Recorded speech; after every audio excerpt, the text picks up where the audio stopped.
Sa totoo lang, malinaw na ngayon ang direksyon ng Los Angeles Lakers. Hindi lang superstar hunting ang focus nila.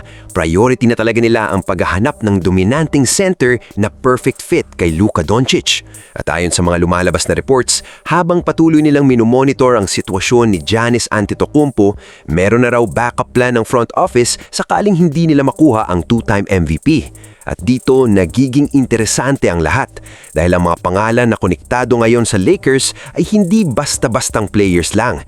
Kasama rito sina Bam Adebayo, Jalen Duren at Miles Turner. Tatlong center na may kanya-kanyang lakas pero iisa ang purpose, bigyan si Luka ng tunay na anchor sa loob. At kung iisipin, ito talaga ang pinakamalaking problema ng Lakers nitong mga nakaraang season. Kahit dumating pa si Luka, kitang-kita na kulang sila sa dominanteng rim protector. Kulang sila sa sentrong kayang dumipensa, mag-rebound, mag-screen at gumawa ng dirty work sa loob. Dahil sa modern NBA, hindi sapat na puro scoring lang. Kailangan mo ng center na kayang protektahan ng depensa habang binibigyan ng space at support ang superstar playmaker mo. At alam ng Lakers yan. Si Bam Adebayo, isa sa pinaka-versatile defenders sa buong liga.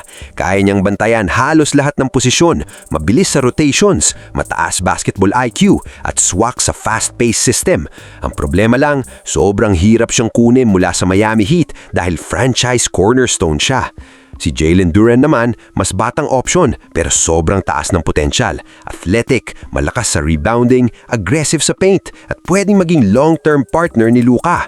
Sa edad niya, marami pa siyang pwedeng ma-develop lalo na kapag nakakalaro niya ang isang elite passer tulad ni Luka. Posibleng maging lob threat machine siya sa Lakers system. Pero sa lahat ng pangalan, posibleng si Miles Turner ang pinaka-realistic at pinaka-perfect fit. Elite shot blocker, marunong bumantay sa ilalim at higit sa lahat, marunong tumira sa tres. Ibig sabihin, hindi masisikipan si Luka sa opensa. Kaya niyang space ang floor habang nagbibigay ng depensa sa ilalim. At ito mismo ang klase ng center na matagal nang kailangan ng Lakers.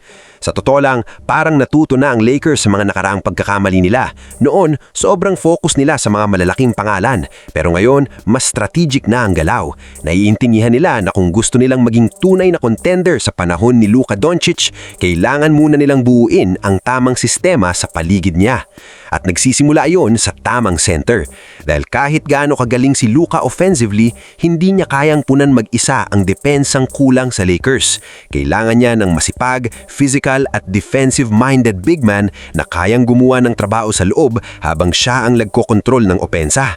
At kung hindi man dumating si Giannis sa Los Angeles, malinaw na hindi titigil ang Lakers dahil ngayon pa lang naghahanda na sila ng Plan B. At baka nga ito pa ang mas tamang direksyon para sa future nila.